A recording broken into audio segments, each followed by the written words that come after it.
नमस्कार, आप देख रहे हैं न्यूज वन इंडिया। मैं हूं आपके साथ राजेश कुमार। बुलेटिन की शुरुआत बड़ी खबर के साथ करेंगे। दिल्ली से खबर है, जहां कांग्रेस नेता राहुल गांधी ने प्रेस कॉन्फ्रेंस की और संसद की सदस्यता रद्द होने के बाद राहुल ने बड़ा बयान दिया। उन्होंने कहा कि मेरे भाषण के डर से मुझे अयोग्य किया गया। मैं सवाल पूछना बंद नहीं करूंगा। मुझे धमकाकर वो चुप नहीं करा सकते। मैं किसी से नहीं डरता हूं। ये तमाम बातें राहुल गांधी ने की। उन्होंने कहा कि मुझे धमका के वो चुप नहीं करा सकते और मैं किसी से नहीं डरता हूं। मैं हिंदुस्तान के लोकतंत्र के लिए लड़ रहा हूं। राहुल गांधी के ये शब्द, और राहुल गांधी के बयान पे बीजेपी ने पलटवार किया और बीजेपी नेता रविशंकर प्रसाद ने राहुल गांधी पे निशाना साधा और कहा कि झूठ बोलना राहुल की फितरत है।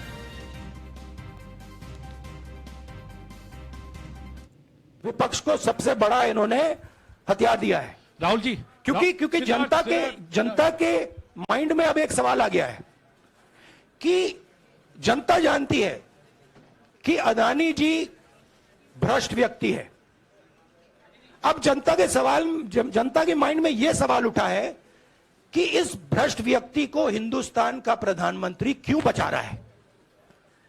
यह मतलब अब सब कुछ बीजेपी के लोग, नरेंद्र मोदी जी सब कुछ इस व्यक्ति को बचाने के लिए क्यों कर रहे हैं। दूसरा सवाल, बीजेपी के लोगों ने कहा कि अदानी पर आक्रमण देश पर आक्रमण है। मतलब इनके माइंड में देश अदानी है और अदानी देश है। अगर डिस्ट्रैक्शन करना है, मैक्सिमम पनिशमेंट की तो जरूरत है। मिनिमम पनिशमेंट से बात थोड़ी बनेगी। मैं तो सोच रहा था भैया 5 साल होते, 7 साल होते, 10 साल होते, वो भी मिल जाता। मुझे क्या फर्क पड़ रहा है। राहुल गांधी जी, आपके कन्विक्शन के बाद आपके यहां बड़े बड़े देश के नामी गिरामी वकीलों की फौज है। उन्होंने स्टे की कोशिश क्यों नहीं की? और क्या राहुल गांधी जी आपके लिए अलग कानून बनेगा क्या? 32 लोग डिस्क्वालीफाई हुए तो बाई इलेक्शन हुआ, तो आपके लिए क्या अलग कानून बनेगा क्या?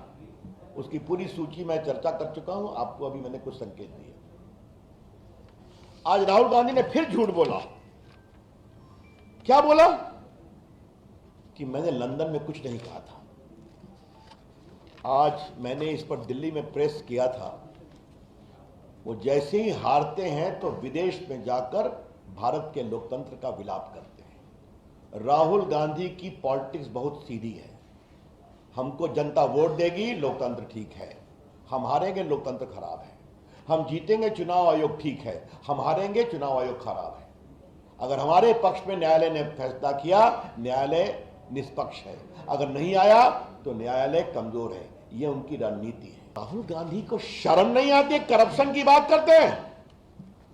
भारत के प्रधानमंत्री नरेंद्र मोदी जी का पूरा जीवन ईमानदारी की खुली किताब है। ये तो कहा कि मेरे अगले भाषण से डर के मुझे अयोग्य किया गया। राहुल गांधी ने तमाम बातें की। उन्होंने कहा कि मुझे अयोग्य करके मेरी आवाज को बंद नहीं कर सकते। मैं किसी से नहीं डरता, मैं बोलता रहूंगा। तो मैंने स्पीकर को पत्र लिखा, मेरी शिकायत इस तरह से की गई, मैं सवाल पूछना बंद नहीं करूंगा। और पीयूष दिल्ली से हमारे संवाददाता इस खबर पे ज्यादा जानकारी के साथ। पीयूष, राहुल गांधी के इस मामले को लेकर रविशंकर प्रसाद ने कहा कि बीजेपी जो है लगातार कांग्रेस की बात हो या राहुल गांधी की बात हो, उन्होंने कहा कि राहुल का झूठ बोलना उनकी फितरत है। यानी इस पूरे मामले पे आरोप प्रत्यारोप का दौर जारी है और सियासत जो है वो चरम पे है। जी बिल्कुल, अगर हम बात करें तो जिस तरीके से आज राहुल गांधी ने प्रेस कॉन्फ्रेंस की और लोकसभा की सदस्यता जाने के बाद ये पहली प्रेस कॉन्फ्रेंस थी राहुल गांधी की। और राहुल गांधी ने साफ तौर पे भारतीय जनता पार्टी पर और खासतौर पे केंद्र सरकार पर जिस तरीके से हमला बोला कि कहीं ना कहीं केंद्र सरकार बोलने नहीं देती है। इसके अलावा ये भी कहा कि मेरा नाम सावरकर नहीं है, मेरा नाम गांधी है और गांधी माफी नहीं मांगता है। इसके अलावा तमाम तरीके की बातें उन्होंने कही। इन्होंने कहा कि मैं लोकसभा सदस्य रहूं या ना रहूं, लेकिन मैं पूछना बंद नहीं करूंगा, मैं आवाज उठाना बंद नहीं करूंगा। इसके साथ ही अगर हम बात करें तो बीजेपी के नेता रविशंकर प्रसाद ने भी कहीं ना कहीं इस प्रेस कॉन्फ्रेंस पर जवाब दिया है और साफ तौर पे कहा है कि कांग्रेस का परिचय कहीं ना कहीं फोर्सी हो गया है, जिसमें उन्होंने कट की बात कही, कमीशन की बात कही, करप्शन की बात कही और कांग्रेस की बात कही। इसके अलावा उन्होंने कहा कि ये प्रेस कॉन्फ्रेंस इसलिए बुलाई गई है कि जो राहुल गांधी झूठ बोल रहे हैं उसको किसी तरीके से उस पर पर्दा डाला जा सके और उस पूरे मामले को भटकाने की जो कोशिश है वो कहीं ना कहीं राहुल गांधी की ओर से की गई। रविशंकर प्रसाद आगे भी उन्होंने तमाम तरीके की बातें कही कि राहुल गांधी चीन की तारीफ करते हैं, विदेश में भारत का अपमान करते हैं, सेना की शहादत का सबूत मांगते हैं। इसके अलावा अगर हम बात करें तो जिस तरीके से राहुल गांधी का जो बयान था राफेल मामले में कि चौकीदार चोर है, उसका भी जिक्र रविशंकर प्रसाद ने किया और ये भी कहा कि सुप्रीम कोर्ट ने फटकार लगाई तो उन्होंने माफी भी मांग ली। तो निश्चित रूप से वार पलटवार की जो राजनीति है वो चरम पे है, खासतौर पे अगर हम दिल्ली की बात करें, क्योंकि राहुल गांधी की सदस्यता जाने के बाद से कांग्रेस पार्टी लगातार भारतीय जनता पार्टी पर हमलावर नजर आ रही है और निश्चित रूप से एक रणनीति जरूर कांग्रेस पार्टी बनाएंगे जिसके बाद कहीं ना कहीं सरकार को जवाब दिया जा सके। हालांकि भारतीय जनता पार्टी भी लगातार कई प्रेस कॉन्फ्रेंस इसके बाद कर चुकी है और कहीं ना कहीं कांग्रेस पर जुबानी हमला जो है वो भारतीय जनता पार्टी भी कर रही है। यानी पीयूष, ये जो पूरा मामला, पूरा घटनाक्रम हुआ है, इसको लेकर अब कांग्रेस की आगे रणनीति क्या रहने वाली है? क्योंकि अभी विकल्प कई हैं, ऐसा नहीं कि रास्ते सारे बंद हो गए। हाईकोर्ट का विकल्प है, सुप्रीम कोर्ट का राहुल के पास विकल्प है। जी बिल्कुल। और देखिए सबसे बड़ी बात है कि आज जब प्रेस कॉन्फ्रेंस हो रही थी, राहुल गांधी से जब सवाल पूछा गया इस मामले में तो उन्होंने कहा कि साफ तौर पे यही उन्होंने कहा कि मैं सदस्य रहूं या ना रहूं लेकिन आवाज उठाता रहूंगा। और ये उन्होंने कहा कि ये पूरा जो प्रकरण है इसमें मेरी जो लीगल टीम है वो देखेगी। तो निश्चित रूप से कांग्रेस कानूनी प्रक्रिया जो है वो जरूर अपनाएगी, क्योंकि आप देखिए 1951 का जो एक्ट है उसको कहीं ना कहीं चुनौती दी गई है, जिसमें रिप्रेजेंटेशन ऑफ पीपल एक्ट की बात करें जिसका हवाला दिया जा रहा है, सदस्यता जाने में जिस एक्ट का जिक्र किया जा रहा है लगातार, तो उसको भी कहीं ना कहीं चुनौती आज सुप्रीम कोर्ट में दी गई है। तो कांग्रेस पार्टी लगातार कहीं ना कहीं हर उस पहलू पर काम कर रही है, चाहे कानूनी पहलू पर बात करें या राजनीतिक पहलू पर बात करें, क्योंकि आप देखिए जिस तरीके से राहुल गांधी की सदस्यता गई है उसके बाद कांग्रेस पार्टी के लिए एक चुनौती हो जाएगी कि राहुल गांधी को एक बार फिर से लोकसभा की जो सदस्यता है वो बरकरार कैसे हो, क्या कुछ कानूनी पहलू है क्या, क्योंकि कांग्रेस पार्टी के पास कहा जाता है कि जो कानूनी जानकार है या जो वकीलों की एक बड़े वकीलों की जो फौज है वो कांग्रेस पार्टी के पास है। तो निश्चित रूप से देखना होगा कि कांग्रेस पार्टी की आगे की क्या कुछ रणनीति रहने वाली। चलिए, बहुत शुक्रिया पीयूष इस तमाम जानकारी के लिए। तो आरोप प्रत्यारोप का दौर जारी है और आज रविशंकर प्रसाद ने भी राहुल के प्रेस कॉन्फ्रेंस के बाद पलटवार किया और कहा कि झूठ बोलना राहुल की फितरत है। राहुल गांधी के समर्थन में लखनऊ विश्वविद्यालय में एनएसयूआई के कार्यकर्ताओं ने प्रदर्शन किया और एनएसयूआई के कार्यकर्ताओं ने लखनऊ विश्वविद्यालय में बीजेपी सरकार के खिलाफ प्रदर्शन किया। राहुल गांधी के समर्थन में गेट नंबर 1 से मार्च कर, रोड जाम कर प्रदर्शन किया, सड़क जाम कर दी और प्रदर्शन कर रहे कार्यकर्ताओं को पुलिस ने हिरासत में लिया और उन्हें इको गार्डन भेजा।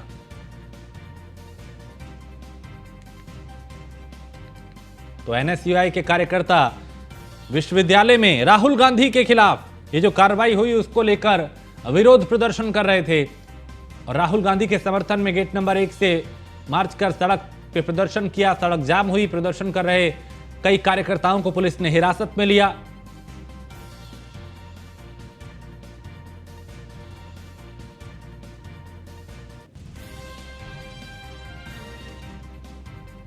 तो राहुल गांधी के समर्थन में एनएसयूआई के कार्यकर्ता सड़क पर उतर आए और प्रदर्शन कर रहे सभी कार्यकर्ताओं को पुलिस ने हिरासत में लिया, उन्हें इको गार्डन लेके गए।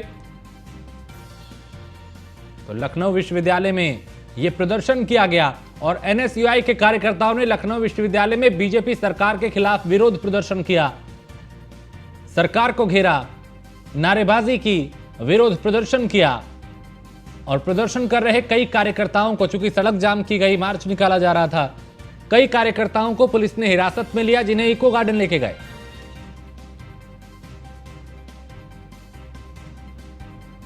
तो राहुल गांधी चूंकि मानहानि मामले में कोर्ट ने उनको 2 साल की सजा सुनाई, उसके बाद लोकसभा सचिवालय ने एक्शन लेते हुए उनकी सदस्यता को रद्द कर दिया। राहुल ने भी प्रेस कॉन्फ्रेंस की। कांग्रेस पूरी तरह से इस पर उसको लेकर सरकार को घेर रही है और अब कांग्रेस के जो अलग अलग विंग हैं वो भी यहां पे पूरी तरह से एक्टिव दिखाई दे रहे हैं। और एनएसयूआई के कार्यकर्ताओं ने लखनऊ विश्वविद्यालय में विरोध प्रदर्शन किया, नारेबाजी की कई कार्यकर्ताओं को पुलिस ने हिरासत में लिया।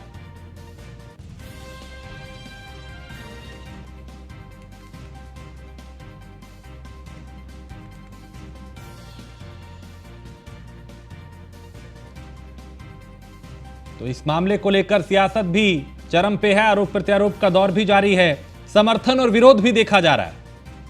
तो एक तरफ बीजेपी है जो राहुल पे हमलावर है, दूसरी तरफ कांग्रेस है जो सरकार को घेर रही है। और अब विपक्ष के नेताओं की प्रतिक्रिया भी आ रही है और विपक्षी दलों के जो नेता हैं वो भी राहुल के समर्थन में कहीं ना कहीं खड़े हुए नजर आ रहे हैं। और अब कांग्रेस के जो अलग अलग विंग हैं वो भी अब प्रदर्शन कर रहे हैं। उसमें एनएसयूआई, लखनऊ विश्वविद्यालय में एनएसयूआई के कार्यकर्ताओं ने विरोध प्रदर्शन किया और इस दौरान पुलिस ने कई कार्यकर्ताओं को हिरासत में लिया।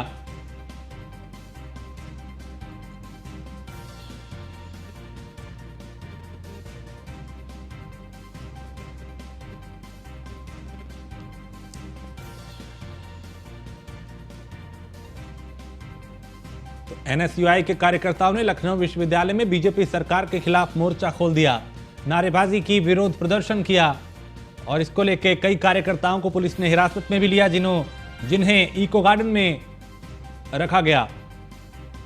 राहुल गांधी के समर्थन में लखनऊ विश्वविद्यालय में एनएसयूआई के कार्यकर्ताओं ने नारेबाजी की है।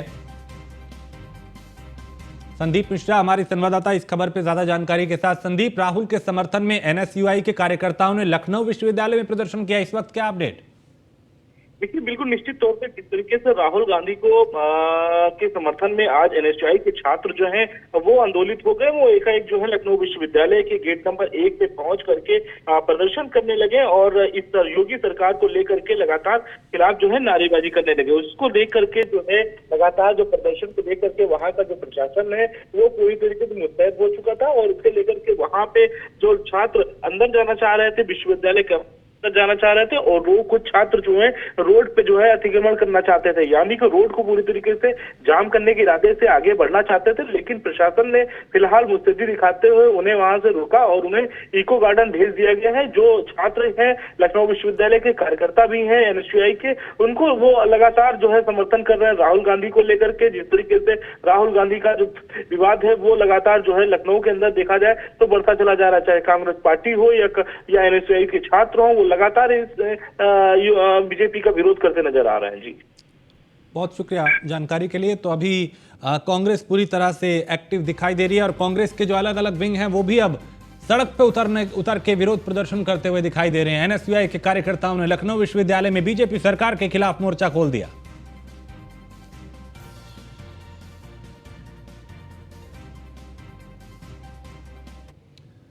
और योगी सरकार के 6 साल पूरे होने पे निवर्तमान राज्य मंत्री सुनील भराला ने हमारे सहयोगी कृतिका भारद्वाज से खास बात की। इस दौरान उन्होंने बताया कि पिछले 6 साल में किस तरह उत्तर प्रदेश का कायाकल्प हुआ है और कैसे विकास हुआ है और क्या कुछ कहा और सरकार की क्या उपलब्धियां रही इन 6 सालों में, उन्हें सुनते हैं। उत्तर प्रदेश के अंदर योगी सरकार के दूसरे कार्यकाल का पहला साल पूरा हो चुका है, जिसको लेकर खुद मुख्यमंत्री योगी आदित्यनाथ ने प्रेस कॉन्फ्रेंस की और योगी सरकार की जो भी तमाम उपलब्धियां रही उनके बारे में जनता को अवगत कराया।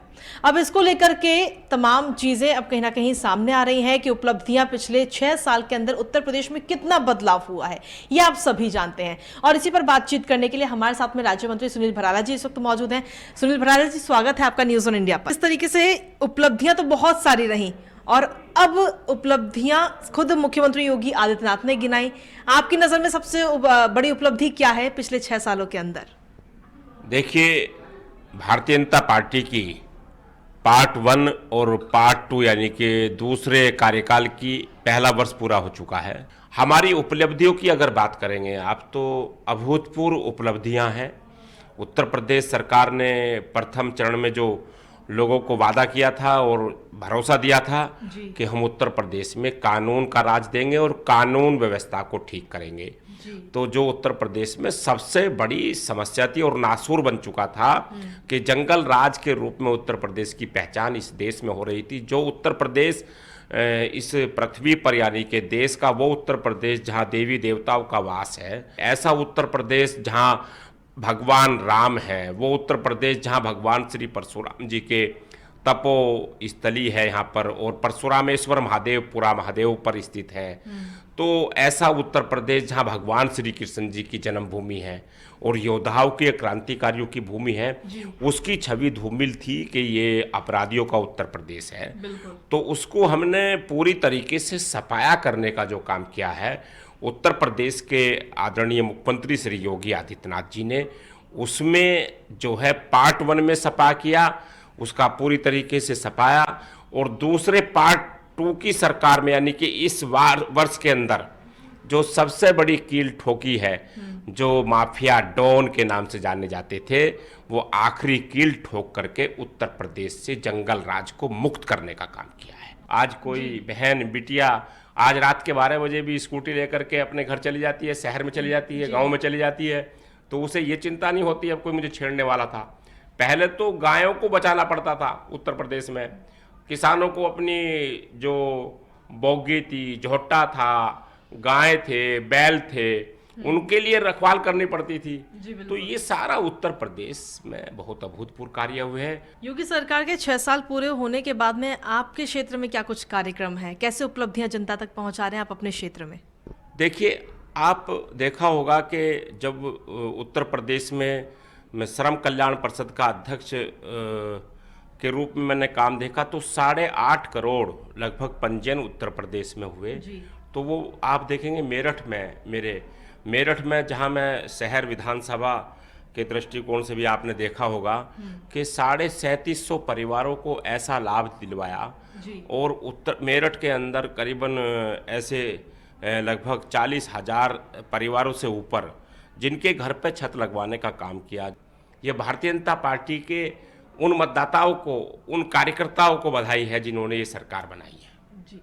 आपने जैसे बात करी अभी सुरक्षा व्यवस्था को लेकर, और ये बात सच है क्योंकि मैं भी जब ज़मीनी स्तर पर उतरती हूँ या किसी गांव में कवरेज के लिए जाते हैं, तो वहाँ पर जो महिलाएं हैं, जो लड़कियां हैं, वो यही कहती हैं कि अब हमें डर नहीं है किसी का भी, ना तो हमारी ज़मीन पर कोई कब्जा कर सकता है, ना ही कोई भी व्यक्ति, कोई दबंग हमारे साथ बदतमीजी कर सकता है। ये एक भरोसा है जो मुख्यमंत्री योगी आदित्यनाथ ने इन 6 सालों में कमाया है। क्या वाकई? लेकिन इसको लेकर अगर विपक्ष की तरफ से अगर देखा जाए, विपक्ष के नज़रिए से देखा जाए, तो वो लगातार ये कहता है कि नहीं, कानून का राज खत्म हो चुका है उत्तर प्रदेश में, अपराधी बेखौफ घूम रहे हैं। ऐसा खुद समाजवादी पार्टी की तरफ से कहा जाता है लगातार। नहीं, उनको खुद अपने गिरहवान में झांकना चाहिए।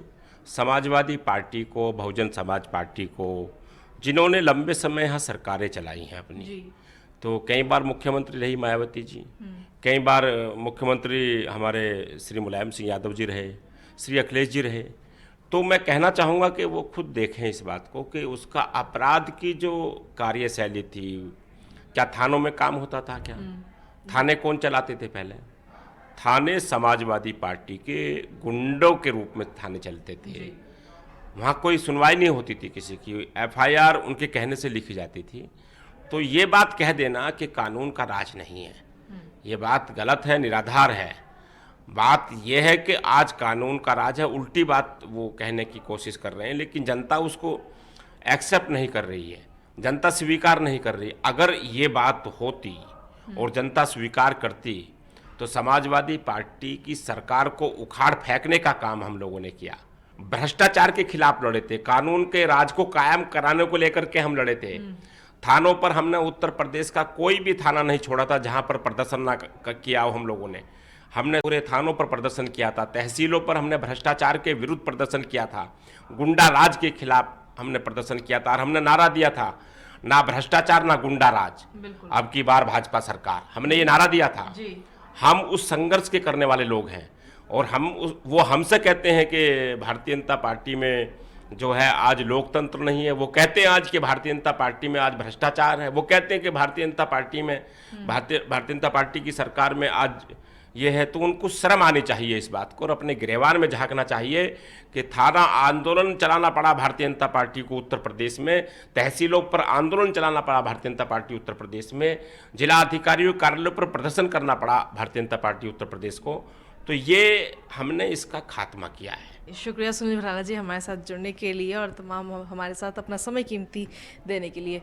तो जिस तरीके से उपलब्धियों की अगर बात की जाए तो पूरी योगी सरकार इस वक्त उपलब्धियां गिना रही है। पिछले 6 साल में जो उपलब्धियां रही, फिर चाहे वो विकास की बात हो, रोजगार की बात हो, सुरक्षा की बात हो, कानून व्यवस्था की बात हो, पिछले 6 साल में उत्तर प्रदेश कितना बदला है इसे कहने की जरूरत नहीं है, इसको शब्दों की जरूरत नहीं है, ये आप खुद जानते हैं क्योंकि आप भी खुद उत्तर प्रदेश में रहते हैं। पिछले 6 साल पहले उत्तर प्रदेश कैसा था और आज कैसा है, यही बातें अब इस वक्त उत्तर प्रदेश की हर एक व्यक्ति कहता हुआ नजर आ रहा है। कैमरा पर्सन अतुल त्यागी के साथ मैं कृतिका भारद्वाज, न्यूज़ 1 इंडिया, नोएडा। और बिजनौर से समाजवादी पार्टी के विधायक स्वामी ओमवेश ने डीएम को पत्र लिख के बड़ी मांग की है। विधायक ने पत्र लिख के ईद के दिन ईदगाह में नमाज पढ़ते समय मुस्लिम समुदाय के लोगों पे हेलीकॉप्टर से पुष्प वर्षा करने की अनुमति मांगी है और लगातार आधे घंटे तक पुष्प वर्षा करने की अनुमति मांगी गई है।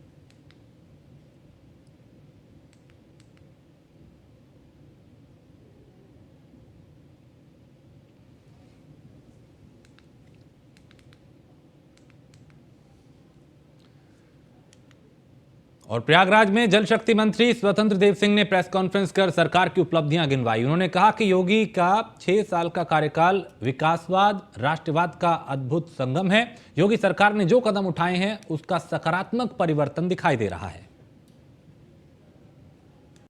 सरकार के अपराधियों के प्रति जीरो टॉलरेंस के कारण स्थापित हो चुका है। आपने देखा है 17 की पहले की क्या स्थिति उत्तर प्रदेश की थी। देश के लोग भी रात में भ्रमण नहीं करते थे, 5 बजे ताला लगा लेते थे। ये स्थिति राज्य की थी। आज लोग, दुनिया के भी लोग और राज्य के लोग भी हरिद्वार से काशी रात में भी घूमते हैं, फिरते हैं, जाते हैं, जिसका परिणाम है कि आज पूरी दुनिया से लोग घूमने नहीं आ रहे हैं, अब निवेश करने आ रहे हैं। राज्य में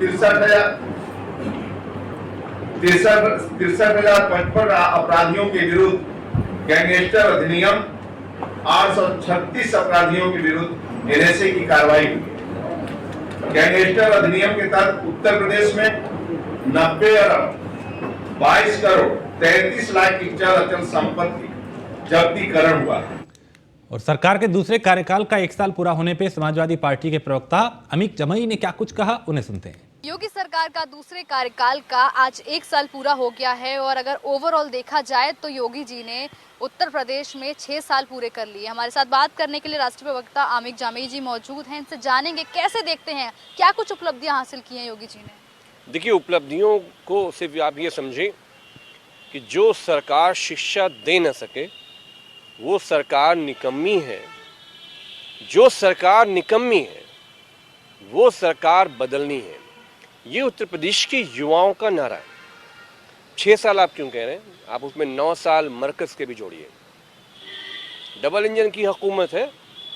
शिक्षा के फील्ड में क्या आप रोज खबर नहीं रिपोर्ट करते हैं जब यहाँ पे हजारों हजार युवा पुलिस की लाठियों से पिटते हैं रोजगार के लिए।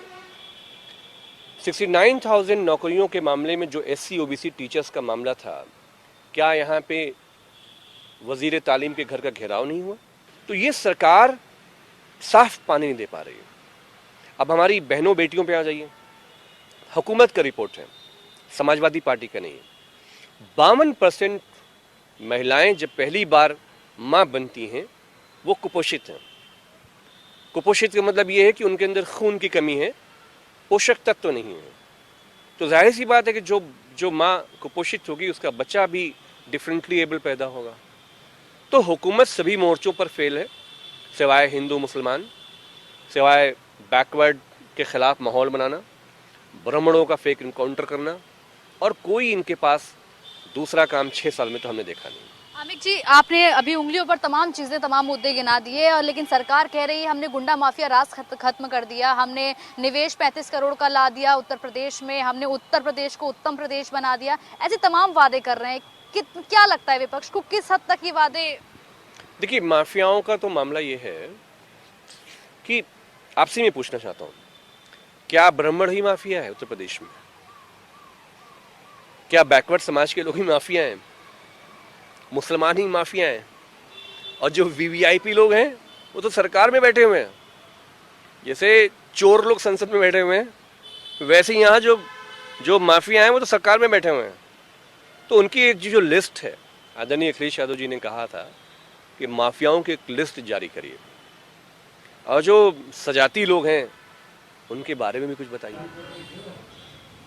देख सकते हैं आप जामी जी हमारे साथ थे। उन्होंने तमाम उंगलियों पर ऐसे मुद्दे गिना दिए जिससे सरकार को साफ तौर पर कह रहे हैं कि फेल साबित हुई है, जहां डबल इंजन के बड़े बड़े वादे करते थे। कैमरा पर्सन निखिल के साथ स्कंदिता मिश्रा, न्यूज़ 1 इंडिया, लखनऊ। और इसी के साथ इस बुलेटिन में फिलहाल इतना ही। आप बने रहिए न्यूज़ 1 इंडिया के साथ।